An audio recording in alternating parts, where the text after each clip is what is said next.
y bienvenidos a la clase Balance Energético y Régimen de Temperatura.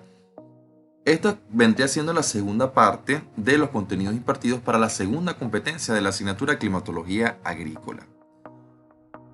En la clase anterior vimos que el motor que pone en funcionamiento al sistema climático es el Sol, mediante el aporte de radiación y por ende energético. Pero ¿qué ocurre luego de que la radiación llega a la superficie terrestre? Si recordamos, la radiación que llega al tope de la atmósfera se denomina radiación extraterrestre. Del 100% de esta radiación, al atravesar la atmósfera sufre procesos de descomposición, absorción, transmisión, reflexión. Bueno, el 23% de la radiación solar es absorbida por las nubes y el aire. El otro 23% es reflejada por las nubes. Y un 54% llega a la superficie. No obstante, de este 54%, un 7% es reflejado por la superficie y un 47% es absorbido. Bien, una vez que la radiación es absorbida por la superficie, se dan cambios energéticos importantes en esta superficie que a su vez cambia su componente térmico. Los electrones se mueven, hay una transferencia de energía. Por ende, esta superficie emitirá radiación proporcionalmente a su temperatura. Todos los cuerpos emiten radiación. En nuestro medio, todos los cuerpos emiten radiación. El Sol, por tener una temperatura que supera los 7000 grados en su superficie, emite en todas las longitudes del espectro, pero en una gran proporción en el espectro de onda corta. Mientras que la superficie terrestre, por supuesto, que en promedio no supera los 17 grados, emitirá en el espectro de onda larga. Por ende, se da un mecanismo de balance entre la radiación incidente y la radiación saliente. Esto se conoce como balance energético radiante y es la resultante entre las entradas y salidas de energía radiante de un sistema. Esta resultante es la radiación neta, es decir, la relación entre lo que entra y lo que sale, lo que está quedando, la radiación neta. Esta radiación neta la podemos expresar de la siguiente forma. Esta radiación va a ser igual a la radiación global, o sea, la radiación incidente, la que llega a la superficie terrestre, menos la radiación reflejada, alfa por Rg, menos la radiación emitida. Y vamos a ver cada uno de estos elementos para entenderlo a profundidad. La radiación reflejada es aquella radiación que impacta sobre una superficie y es devuelta sin sufrir ningún tipo de alteración en sus propiedades. ¿Okay? Y depende de un coeficiente de albedo o proporción, porcentaje de la radiación global que es reflejada por una superficie. Este albedo cambia dependiendo de la superficie. Entonces, este coeficiente va a ser igual a la relación entre la radiación reflejada y la radiación global. Si despejamos la radiación reflejada, entonces va a ser igual a alfa por Rg. Pero, como acabo de afirmar, ¿todas las superficies reflejan la misma cantidad de energía? Pues no. Este albedo depende del color, la rugosidad y la humedad de la superficie y a su vez también de la elevación del Sol. Vemos a continuación cómo cambia, cómo puede variar ese coeficiente de albedo dependiendo del color de alguna superficie o de algunas superficies en realidad. Vean, la nieve es capaz de reflejar entre el 80 y el 95% de la radiación incidente, mientras que el asfalto solamente refleja entre el 5 al 10%. Pregunto, ¿cuál de estas superficies absorbe mayor cantidad de energía? Vemos que acá existen otros coeficientes de albedo asociados a diferentes superficies. Por ejemplo, vemos que el agua, cuando el Sol se encuentra cerca del horizonte, donde el ángulo es bastante menor, él va a reflejar entre 50 y 80%. Pero si el ángulo es recto, es decir, la elevación solar es de 90 grados, él va a reflejar solamente el 3 al 5%. Vean, un suelo seco refleja entre el 15 a 25%, un suelo húmedo solamente 10%. ¿Cómo se desarrollaría el balance energético radiante en un cultivo? Que es lo que nos interesa. ¿Qué se necesita para calcular el balance energético radiante? La radiación global, es decir, el registro de la radiación en ese momento, el albedo, la proporción de reflexión y la temperatura. ¿Cómo se calcula esto? Entonces, retomando la fórmula anterior, podemos calcular esa radiación neta. Tenemos la radiación global medida, la proporción que es reflejada, es decir, multiplicamos el albedo por la radiación global, y para la radiación emitida tenemos que recordar la ley de Stefan Boltzmann. Esta ley establece que la energía emitida por un cuerpo por unidad de superficie es proporcional a la cuarta potencia de su temperatura absoluta. Entonces, si la expresamos en una fórmula, esto vendría siendo así: la constante de Stefan Boltzmann por la temperatura del cultivo en grados Kelvin elevado a la 4. Esta fórmula incluye también la emisividad. La emisividad depende de otras características, generalmente la temperatura también del cuerpo, y varía entre 0 y 1. El 1 cuando es un cuerpo negro que es capaz de emitir todo, pero ese cuerpo negro no existe. Realmente no existe en estas condiciones naturales. Pero en este caso vamos a omitir la emisividad. Vamos a asumir que es 1, pero por cuestiones didácticas. Entonces, el resultado final de la radiación neta sería 97.8 watts por metro cuadrado.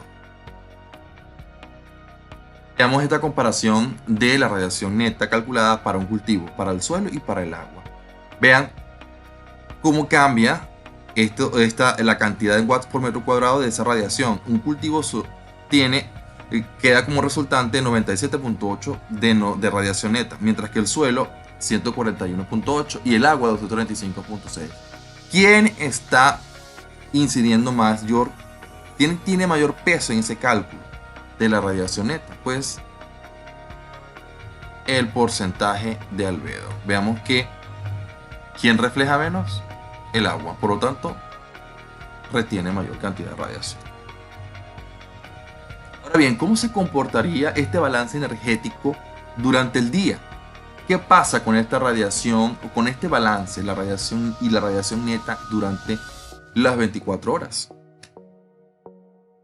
Sabemos que el Sol empieza su actividad entre las 6 de la mañana, llega a un máximo al mediodía y luego finaliza a las 6 de la tarde. La radiación global, por lo tanto, va a seguir ese comportamiento unimodal. La reflejada también será unimodal, va a tener ese mismo comportamiento, y por ser una proporción de la radiación, entonces es menor. Pero la emisión está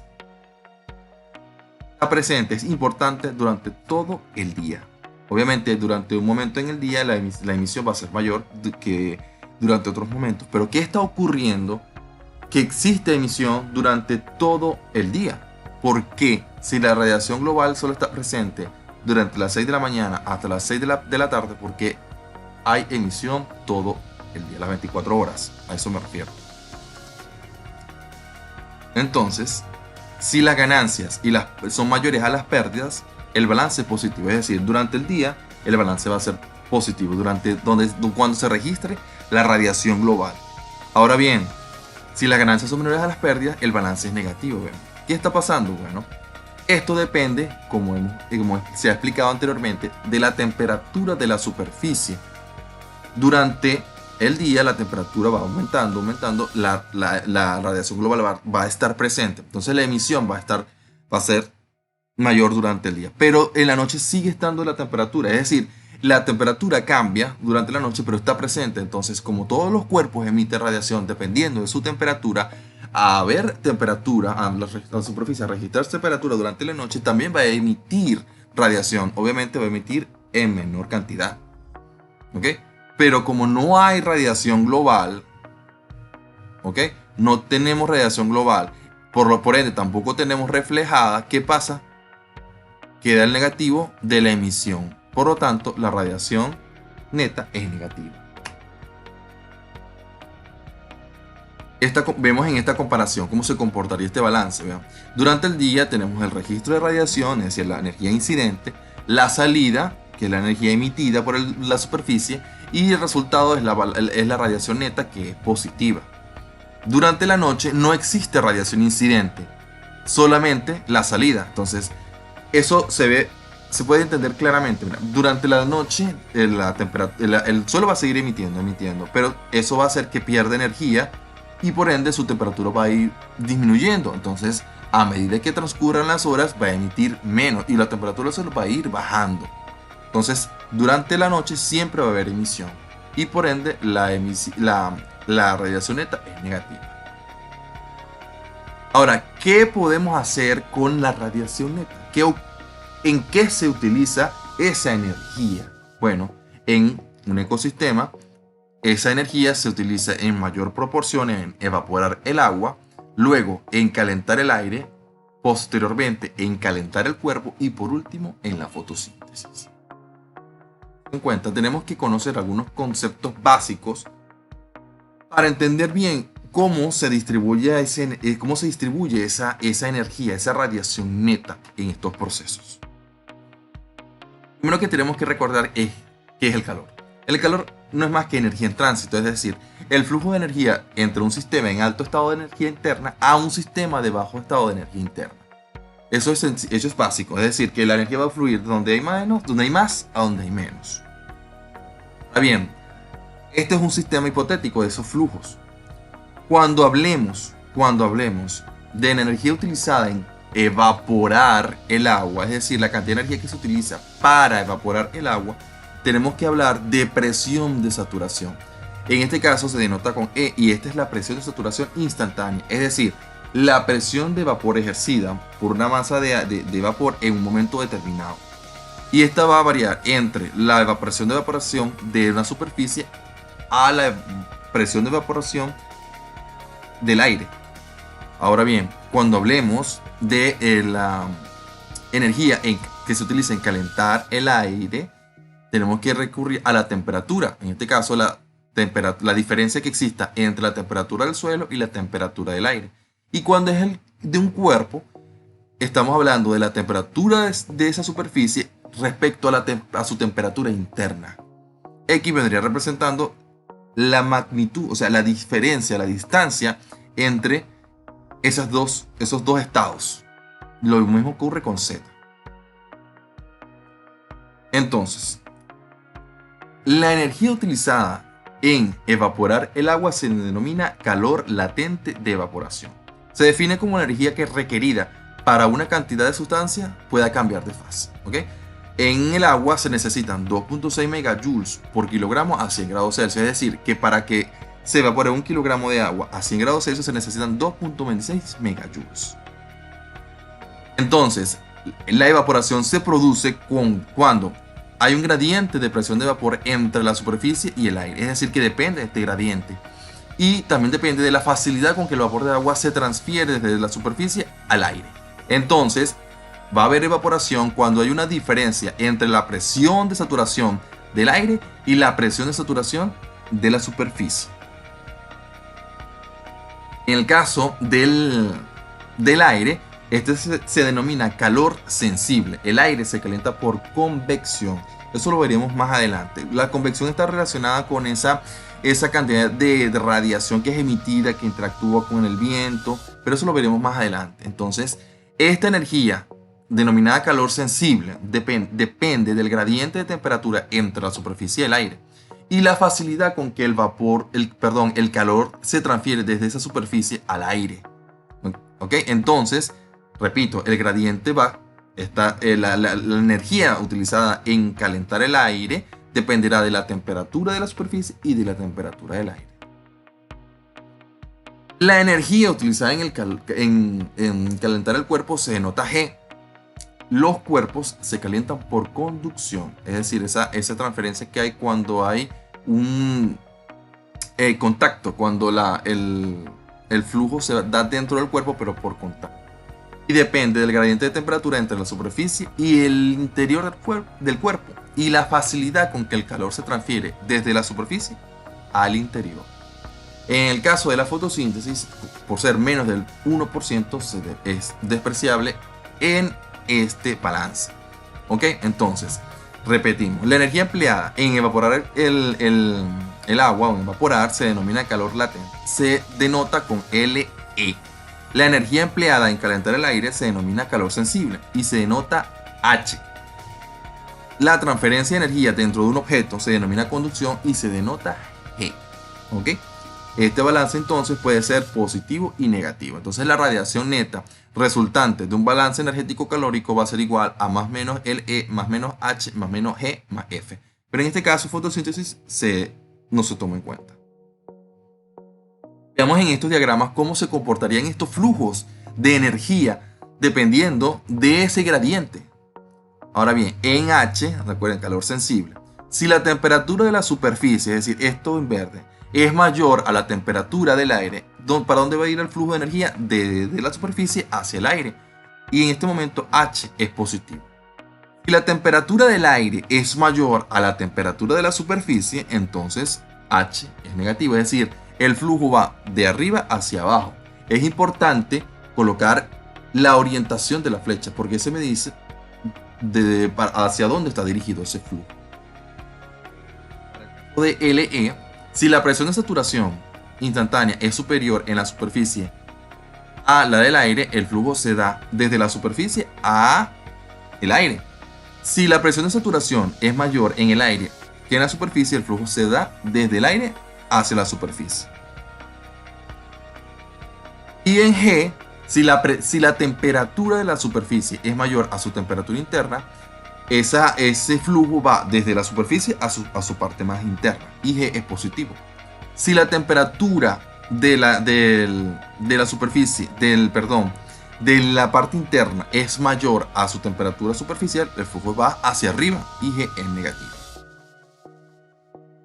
Vemos en esta comparación cómo se comportan entonces los dos balances, tanto el radiante como el energético, el calórico. Acá vemos entonces, es importante ver esto. Si realizamos un diagrama, la magnitud de la flecha, es decir, su longitud me indica quién está consumiendo mayor cantidad de energía.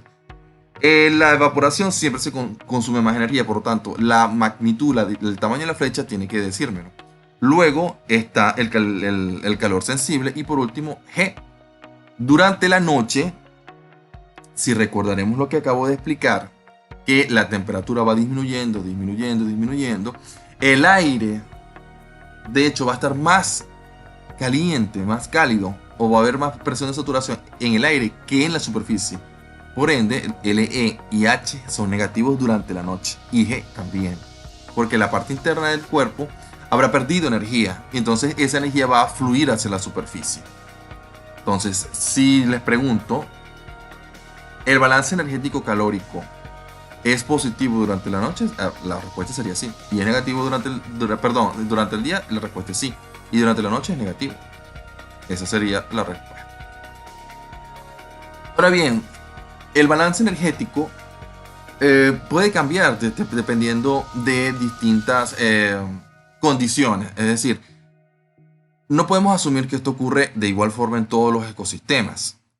En un ambiente seco donde no hay agua, ¿dónde se consume mayor cantidad de energía? Bueno, si tomamos en cuenta los valores de megajoule por metro cuadrado por día, en un ambiente seco donde no hay agua, bueno, la mayor cantidad de esta energía se consumirá en calentar el aire, luego en el cuerpo.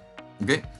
Comparamos dos situaciones tanto en calma como en viento. Es decir, el viento, también lo veremos más adelante, es capaz de desplazar las masas de aire, por ende va a incentivar el mayor consumo porque va a ser sustituido ese espacio por aire sin carga energética. Entonces va a aumentar el consumo de energía. Por ende, en una situación donde hay presencia de viento, hay mayor cantidad de consumo energético. En un ambiente húmedo, entonces, ¿en donde se consume más cantidad de energía? En LE, porque hay agua. Luego en H y luego en G. Obviamente, como cuando hay viento, también se consumirá mayor cantidad de energía. Con esto hemos finalizado la clase del balance energético. A continuación veremos entonces la segunda parte de esta parte, lo que refiere al régimen. de temperatura. Entonces continuamos con el régimen de temperatura. Ya sabiendo que la radiación solar y el balance energético radiante y el balance energético calórico resultan en lo que es la temperatura, es muy importante conocer cómo se comporta esta temperatura, qué influencia tiene en los cultivos. Ahora bien, pero conocemos realmente qué es la temperatura. Tenemos que recordar que, bueno, mientras que el calor es el flujo de energía, esa transferencia que se puede dar por conducción, convección o cambio de estado entre un momento, un estado de alta energía a otro de baja energía. La temperatura es la medida de la energía cinética de un cuerpo, es decir, el movimiento de los átomos. En situaciones de poca energía térmica, los átomos se mueven más lentamente, entonces la temperatura es baja.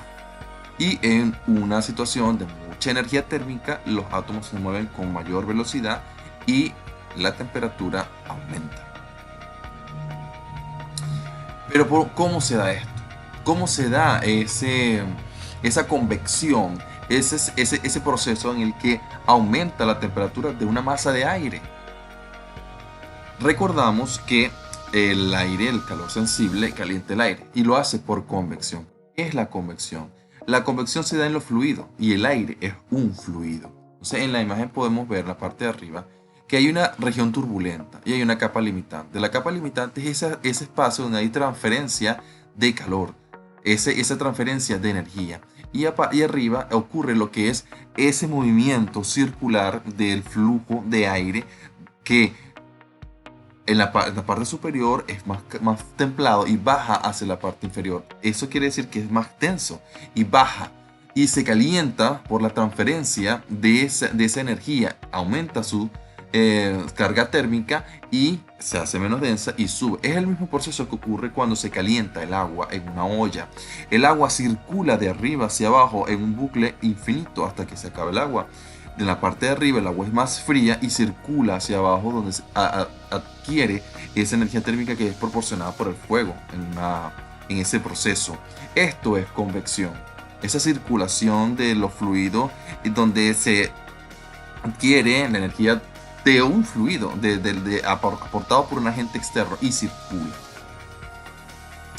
Ahora bien, este proceso, lo que es la convección, ¿cómo se da en la atmósfera? Porque al final de cuentas, en la troposfera, donde se desarrolla todo el complejo climático, también la temperatura tiene un papel muy importante, pero necesitamos saber cómo se comporta esa temperatura a esa escala tan macro.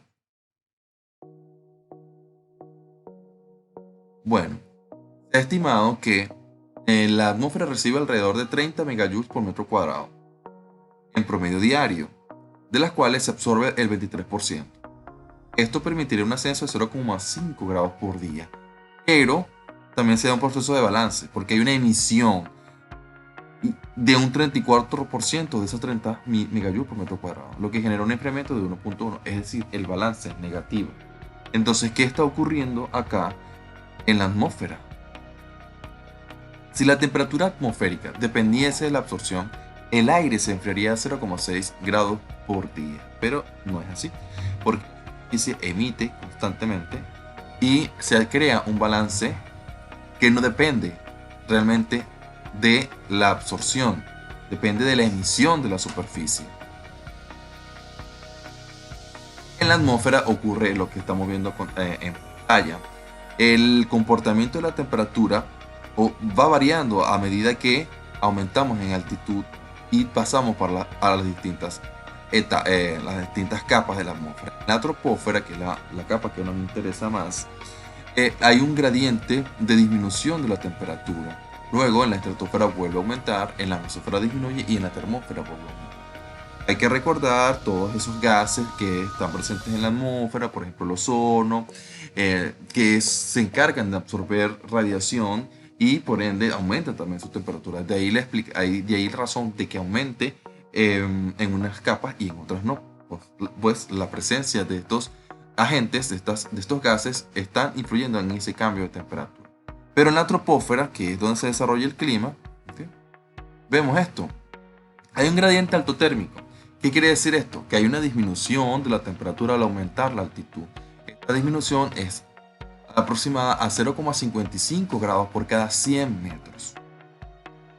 ¿Qué ocurre esto? ¿Por qué está ocurriendo una disminución de la temperatura al aumentar la altitud? Bueno, esto está asociado al mismo comportamiento de los gases que están sobre la superficie y la presión ejercida sobre ellos.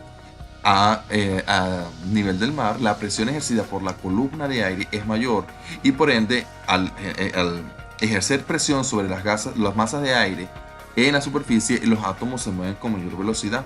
Pero a medida que que la altitud aumenta, esta presión disminuye y por ende la presión, el comportamiento de los átomos en la superficie y la temperatura va bajando. A pesar de que esto es lo que ocurre normalmente con la temperatura al aumentar la altitud, pueden ocurrir eventos que modifican esa disminución y hacen lo contrario, es decir, que la temperatura aumenta al aumentar la altitud. Esto es lo común, ¿okay? El gradiente altotérmico, una disminución de 0,55 grados Celsius por cada 100 metros. Pero puede ocurrir lo que se denomina inversión, que es lo contrario, la temperatura aumenta al aumentar la altitud. Pero esto suele ocurrir en algunas situaciones. Por ejemplo, se puede dar la inversión por radiación, donde la radiación emitida por la superficie, generalmente, que es todo el día, interactúa con los gases presentes en la atmósfera en situaciones determinadas y estos aumentan su cantidad de energía térmica, lo que llevan, y por ende aumenta la temperatura. Esto suele ocurrir con esas atmósferas que están contaminadas, tienen gases asociados a la industria y ocurre más que todo en grandes ciudades y durante la madrugada generalmente. También puede ocurrir la inversión por subsidencia o por frente frío. La inversión por subsidencia ocurre en zonas anticiclónicas, es decir, cuando las masas de aire van bajando porque hay una alta presión. Estas masas de aire son más frías, pero al bajar en esas zonas anticiclónicas, que son esos momentos de estabilidad atmosférica donde no hay nubes y no hay circulación de los vientos, esas masas de aire van bajando, pero se van haciendo más densas y más cálidas. Entonces se encuentran con masas de aire en la superficie que son un poco más frías. Y en el caso del frente frío es cuando una masa de aire de densidad distinta a otra masa de aire, es decir, esta masa de aire que es más densa, es más fría, se encuentra con una masa de aire que es más cálida y hace como un efecto de cuña, ¿okay? Entonces la temperatura del frente, o sea, la masa de aire en el frente que está cerca de la superficie es más fría y la parte que está por encima, que es de la masa de aire cálida, es más cálida. Entonces, pero, ¿qué ocurre a nivel diario con el curso de la temperatura? Si comparamos con el comportamiento de la radiación, vemos que hay un comportamiento muy similar, pero no ocurren los máximos ni los mínimos al mismo tiempo. Vemos que la unimodalidad de la radiación es completamente normal. Desde la mañana empieza a aumentar al máximo al mediodía y luego disminuye. Y ocurre lo mismo con la temperatura. No obstante, mientras que el máximo de radiación ocurre al mediodía, el máximo de temperatura ocurre 2 horas después. Esto es un proceso completamente normal que está asociado a la propia convección, porque esta convección es un proceso lento. Como ya se explicó, las masas de aire cerca de la superficie se calientan, fluyen hacia arriba, se hacen menos densas y empiezan a elevarse. Entonces eso es un proceso gradual. ¿Okay? Entonces ocurre tiempo después. De ahí que el máximo de temperatura no ocurre al mismo tiempo que el máximo de radiación. Y aquí entramos en un concepto que ya se ha hablado anteriormente, que es la diferencia entre el máximo y el mínimo, pero en este caso de la temperatura. Cuando hablemos del máximo y del mínimo de la temperatura, nos referimos al termoperíodo. Se denomina también oscilación térmica diaria o amplitud diaria de la temperatura, que es simplemente la variación de la temperatura a lo largo del día. Entonces, el termoperíodo va a ser la diferencia entre el máximo y el mínimo. Y es afectado por la nubosidad y por la cercanía de las masas de agua. Respecto a la nubosidad, tenemos, por ejemplo, en este gráfico vemos que en un cielo despejado la diferencia entre el valor más alto y el valor más mínimo, más bajo, será más marcado. Esto se debe a que la radiación va a estar presente todo el día, no hay nubes que impidan la intercepción de la radiación, entonces la temperatura se va a comportar similar a la radiación. Pero en un cielo nublado, el termoperíodo va a ser más bajo. ¿Por qué? Porque la cantidad de radiación recibida al mediodía no será tan distinta a la radiación que se recibe en la mañana o en la tarde. Y por ende la temperatura en consecuencia tampoco será tan diferente. Mientras que el termoperíodo en un día nublado supera los 10 grados Celsius, un día despejado, en un día nublado no alcanza ni siquiera los 4 grados Celsius. Entonces esa es la relación que existe entre la presencia de nubosidad y el termoperíodo. Es decir, la cantidad de energía que esté llegando en un día nublado va a ser mucho menor a la cantidad de energía que esté llegando en un día despejado. Y por ende el termoperíodo va a ser una respuesta de ese comportamiento. Cuando nos referimos a la cercanía de las masas de agua, esto está relacionado con el calor específico, la conductividad térmica y la profundidad de penetración de la radiación en esa superficie. Mientras que el agua necesita más energía para calentarse, el suelo lo hace con menos cantidad. ¿Okay? Pero la radiación penetra con más profundidad en el agua, mientras que en el suelo no. Por ende, el suelo se calentará mucho más rápido que el agua. Entonces, ¿qué vemos? Durante el día, el suelo se calienta cada vez más rápido. Entonces, la masa de aire que esté sobre ese suelo se calentará, será menos denso, se elevará, creando lo que el mismo comportamiento que vimos de convección. Es decir, es la convección lo que está ocurriendo. Al elevarse, se hace más denso y baja hacia el agua. Y circula en sentido mar-tierra. Lo que está circulando es la brisa. Por eso es que en las playas nosotros sentimos la brisa que viene desde el mar hacia la arena. Mientras que durante la noche es lo contrario. Como el agua se calentó durante el día de forma gradual y lenta, la masa de aire que esté sobre ella durante la noche se calentará, se hará menos densa, se elevará y generará ese bucle bajando sobre la superficie terrestre y circulando hacia el mar. Entonces se genera un sentido de la brisa tierra-mar. A nivel mensual vemos lo mismo que vemos a nivel diario. Claro, a nivel mensual vemos que la radiación global es bimodal, tiene dos máximos y dos mínimos. Lo mismo ocurre con la temperatura, pero ocurre tiempo después. Mientras que el máximo de radiación ocurre en unos momentos entre marzo y septiembre, en este gráfico, en Maracay. El máximo de temperatura ocurre en abril y ocurre hacia octubre. Recuerden que está pasando exactamente lo mismo.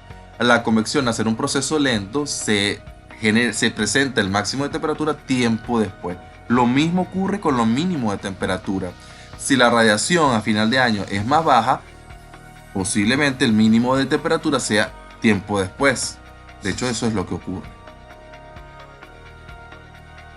En este caso, entonces, entramos en lo que sería la amplitud anual de la temperatura.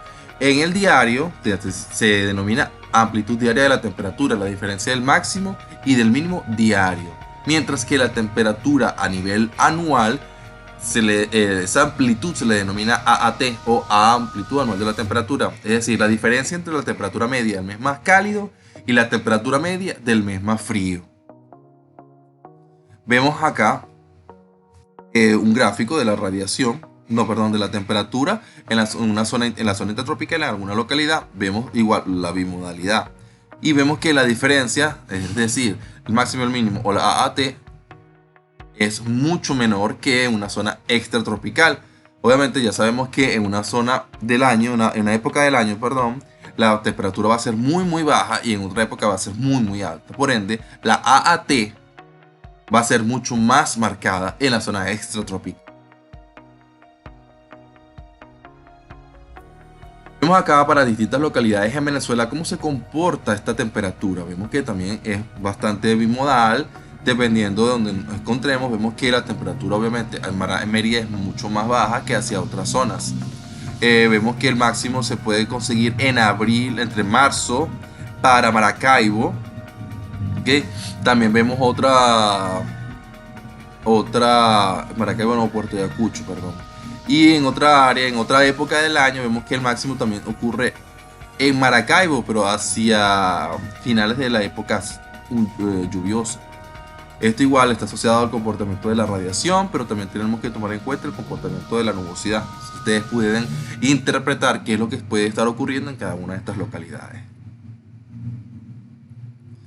Ahora entramos en las características generales del régimen térmico intertropical. Ya entendemos entonces que en una zona intertropical la amplitud anual de la temperatura es menor o igual a 5 grados Celsius. La ADT promedio anual, es decir, la diferencia del valor máximo y mínimo diario a nivel anual, va a ser alrededor de 10 grados Celsius. La relación entre la ADT promedio va a ser menor a 1 y las temperaturas van a ser, las temperaturas medias mensuales en zonas bajas, es decir, menos de 1000 metros de altitud, van a ser mayores a los 18 grados Celsius. En la zona intertropical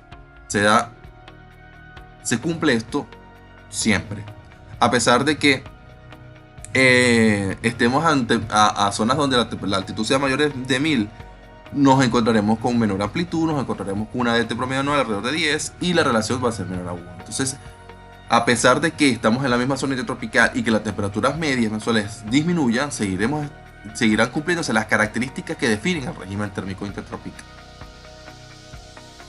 Y este régimen es modificado, como ya se ha hablado, por la altitud, ya sabemos que se da el gradiente endotérmico, por la nubosidad que modifica el termoperíodo y por la cercanía a las masas de agua que también modifica el termoperíodo y la circulación de los vientos. Vemos acá cómo se comporta a nivel espacial esa temperatura media anual en Venezuela. Vemos que las zonas donde hay mayor altitud, los Andes, hacia Miranda, a la cordillera de Perijá, donde están hacia la parte más al sur de Venezuela, vemos que la temperatura es menor a los 18 grados Celsius, está asociado a localidades de mayor altitud. Vemos que también hay una temperatura más entre 18 y 24 grados bajando, cuando estamos bajando en esa región, y las zonas más costeras y hacia los llanos, que son las zonas más bajas de Venezuela, presentan las temperaturas más altas. Ahora bien, cuando hablamos de la influencia de la temperatura en las plantas o en los seres vivientes, tenemos que recordar que la temperatura influye en la supervivencia, en el desarrollo y en el crecimiento, lo que sería balance, fotosíntesis y respiración, cuando nos estamos refiriendo a las plantas. Vamos a ver algunos ejemplos. En las plantas afecta el crecimiento desde la germinación hasta la maduración en forma selectiva a lo largo de las diferentes fases del cultivo. De hecho, las plantas no se desarrollan al pasar el tiempo, sino al acumular grados Celsius. Entonces esto quiere decir que la temperatura tiene que acumular una cierta cantidad de grados para poder pasar a la siguiente fase. Esto es una importancia trascendental en el desarrollo de las plantas. También influye en la absorción de agua y nutrientes, transpiración, fotosíntesis, formación de nódulos y leguminosas, entre otros procesos que se dan dentro de las plantas. Los animales influyen en el balance energético, en la ganancia de peso, fertilidad y mortalidad. Y esto es fundamental en galpones donde no exista un ambiente ideal para la crianza o el desarrollo de estos animales, por ejemplo de pollos. Estos dejarán de comer, perderán peso y pueden llegar a morir.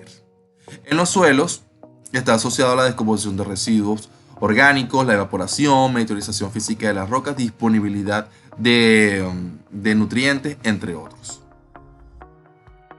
Aquí entramos también en lo que es las temperaturas cardinales, y esto es fundamental, que existen umbrales o límites en cual los organismos se desarrollarán dependiendo de las temperaturas. ¿Okay? Está la mínima, es decir, la temperatura por debajo de la cual no hay actividad, la óptima, donde la actividad es máxima, y la máxima o la límite por encima de la cual no hay actividad. O sea, ¿qué estamos hablando? Estamos hablando de la actividad enzimática. Las enzimas necesitan también el comportamiento y la efectividad de las enzimas está asociado a la temperatura. Por encima, por debajo de estos umbrales se desnaturalizan y se destruyen y no hay actividad posible. Entonces las temperaturas cardinales son siempre determinadas aproximadamente, puesto que son además afectadas por condiciones externas, duración de la exposición y la edad, entre otras. Vemos aquí una comparación, por ejemplo, en la avena, trigo, centeno y cebada, tienen temperaturas de mínima entre 0 y 5 grados, óptima 25 a 31, máxima 35 a 37 grados. Y eso es un clima templado, obviamente. Para las plantas en el trópico, como el maíz, el sorgo y la caña de azúcar, el mínimo parte de los 15 grados y el máximo hasta los 50 grados, dependiendo de la variedad. Vean esto, efecto de la temperatura en la fotosíntesis, respiración y asimilación neta. Lo que les venía explicando sobre la actividad enzimática es esto. Es decir, la tasa de respiración de las plantas está directamente relacionada a esas temperaturas óptimas, máximas y mínimas. ¿Okay? En una temperatura, en un momento donde la temperatura sea óptima, ¿okay? Se cumple la mayor cantidad de baja respiración, máxima producción potencial de materia seca, un crecimiento lento, tardío, células grandes, buena cosecha. Ahora bien, cuando estas temperaturas ya están entrando en límites no tolerables, entonces llegamos a presenciar alta respiración, baja producción de materia seca, crecimiento rápido, mala cosecha, células pequeñas y por ende bajos rendimientos. Y respecto al termoperíodo, ¿okay? Algunas plantas responden a esto. Plantas